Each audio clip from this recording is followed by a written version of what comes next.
നാട്ടിലൊക്കെ ഒരു ക്രിസ്തുമസിന്റെ ആരവങ്ങൾ നമ്മൾ കണ്ടുകൊണ്ടിരിക്കാൻ,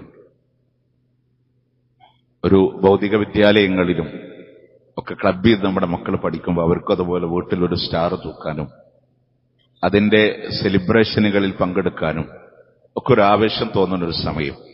ഒരു വിശ്വാസ്യതയിൽ എന്ത് നിലപാടെടുക്കണം എന്നുള്ളതാണ് ഈ ഭാഗം മുഴുവനായിട്ട് നമ്മളൊന്ന് കേൾക്കണം.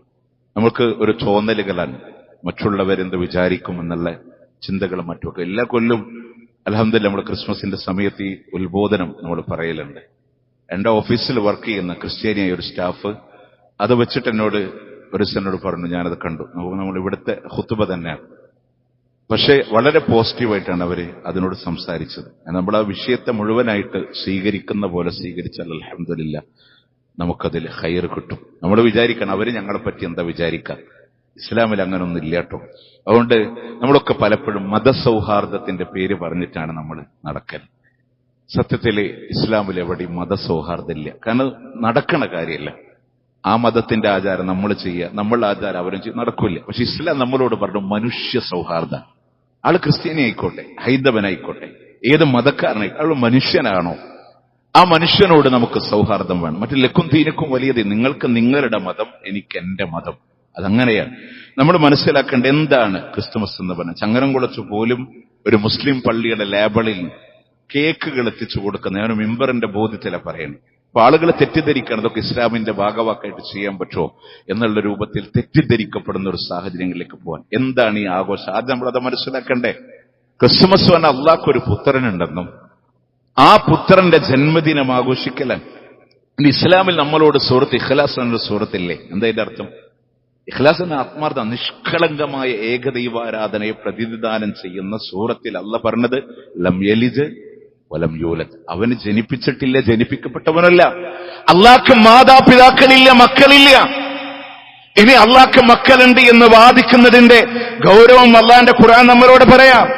വഖാലു ഇത്തഖദ റഹ്മാനു വലദ 19 അധ്യായം 89 മുതൽ 91 വരെയുള്ള ആയത്താൻ അവര് പറഞ്ഞു അള്ളാഹു മക്കളെ സ്വീകരിച്ചു എന്നവർ പറയുന്നു.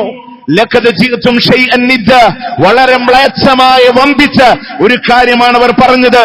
തകാദു സമാവാതു യതഫത്തർന മിൻ, ആകാശം ആ ഒരു വാക്ക് കാരണം പൊട്ടിപ്പിളരാറായിരിക്കുന്നു. വതൻശഖുൽ അർദ്, ഭൂമി വിണ്ടുകീറാറായിരിക്കുന്നു. വതഖിറുൽ ജിബാലു ഹദ്ദ, പർവ്വതങ്ങൾ ഇടിഞ്ഞു വീഴാറായിട്ടുണ്ട്. ആ ഒരു വാക്ക് കാരണം എന്താണ് അവധം? അൻദഉലി റഹ്മാനി വലദ, അല്ലാഹ്ക്ക് പുത്രനുണ്ട് എന്നവർ വാദിച്ചത് കാരണത്താൽ ആകാശം പൊട്ടിപ്പിളരുമാറ്, ഭൂമി വിണ്ടുകീറുമാറ്, പർവ്വതങ്ങൾ ഇടിഞ്ഞു വീഴുമാറ് ഗൗരവമുള്ളൊരു വാദമാണ് അല്ലാഹ്ക്ക് പുത്രനുണ്ട് എന്ന് വാദിക്കുന്നത് എന്ന് അള്ളാന്റെ ഖുർആൻ. അല്ലാഹു സുബ്ഹാനല്ലാഹ്, അല്ലാഹു എത്രയോ പരിശുദ്ധനാണ്. അല്ലാഹ്ക്ക് മക്കളില്ല. അപ്പൊ ചില ആളുകൾ പറഞ്ഞു അല്ലാഹ്ക്ക് മോനുണ്ട്, ആ മോന്റെ ജന്മദിനം. നമ്മുടെ ആൾക്കാർ പോയിട്ട് അതിനെ ആഘോഷിക്കുന്നുവെങ്കിൽ അതുകൊണ്ട് ഉലമാക്കൾ പറഞ്ഞു, ഇബ്നുൽ ഖയ്യിം റഹിമഹുല്ലാ അഹ്കാമു അഹ്ലി സിമ്മ എന്ന് പറയുന്ന കിതാബിൽ കാണാം, അമ്മാ തഹ്നിഅതു ബി അഖിയാദിൽ കുഫാർ ബിഈദ് ക്രിസ്മസ് ഔ ഗൈരിഹാ ഹറാമുൻ ബിൽ ഇത്തിഫാഖ്. ക്രിസ്മസ് ആഘോഷിക്കാനല്ല, അതിന് ആശംസ പറയുന്നത് പോലും മുസ്ലിം ഉമ്മത്തിന്റെ അടുക്കൽ ഐക്യകണ്ഠേന ഹറാം. എന്തുകൊണ്ടാ ഐക്യകണ്ഠേന ഹറാം?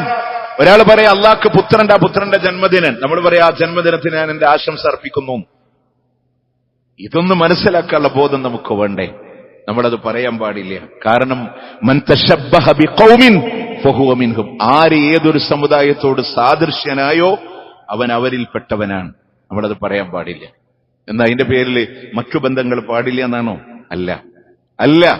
നമ്മളോട് ഇടപഴകി ജീവിക്കുന്ന അമുസ്ലിങ്ങളോട് എല്ലാ മര്യാദയും നമ്മൾ പാലിക്കാം. നമ്മളെ വീട്ടിൽ നിന്ന് അവർ പുറത്താക്കണില്ലെങ്കിൽ, അവരെ വീട്ടിൽ നിന്നും കൂടിയല്ല, നമ്മളെ വീട്ടിൽ നിന്ന് അവർ പുറത്താക്കണില്ലെങ്കിൽ, നമ്മൾക്ക് ആരാധന ചെയ്യാൻ അവർ തടസ്സം സൃഷ്ടിക്കണില്ലെങ്കിൽ അൻതബറൂഹും വതുഖ്സിതു ഇലൈഹി, അവരോട് നീതി കാണിക്കണം, അവരോട് നന്മ പ്രവർത്തിക്കണം.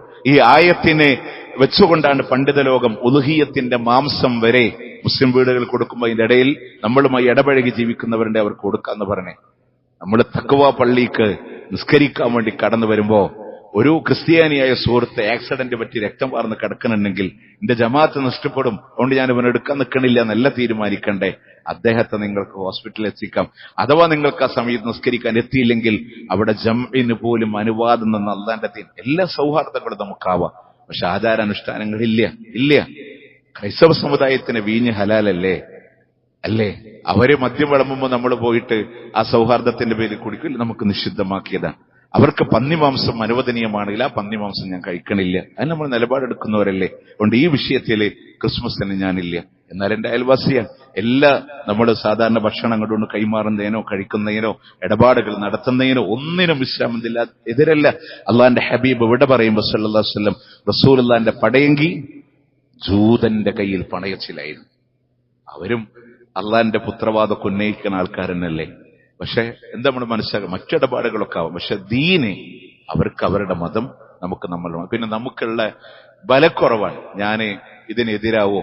ഞാൻ ചോദിക്കട്ടെ, മണ്ഡലകാലത്ത് ശബരിമലയ്ക്ക് വേണ്ടി വസ്ത്രം അണിഞ്ഞിട്ടുള്ള ഒരു ഹൈന്ദവൻ നമ്മുടെ വീട്ടിൽ വന്നിട്ട് നമ്മുടെ ചായ കൊടുക്കുമ്പോഴേക്കും മാപ്പിളാരുടെ വീട്ടിൽ ചായ വേണ്ട പറഞ്ഞാൽ നീ മതസൗഹാർദ്ദം തകർത്ത് നമ്മൾ പറയും, നമ്മൾ മാനിക്കും. എന്തുകൊണ്ടാണ്? അയാളുടെ വിശ്വാസമാണ്. അങ്ങനെ ആൾ പോട്ടെ എന്നല്ലേ. അല്ലേ? ഈ ആഘോഷങ്ങൾക്ക് മുമ്പ് ഒരു ക്രിസ്ത്യൻ സുഹൃത്ത് അവരുടെ വ്രതം അനുഷ്ഠിക്കുന്നുണ്ടെങ്കിൽ അതിന്റെ ഇടയിൽ ഞങ്ങളുടെ വീട്ടിലെ ചിക്കൻ ബിരിയാണി നിങ്ങൾ കഴിക്കാൻ പറയും, ഞങ്ങൾക്ക് ചിക്കന് വ്രതമുണ്ട് എന്ന് പറഞ്ഞ് നമ്മൾ വകവെച്ചു കൊടുക്കുന്ന ആൾക്കാരല്ലേ.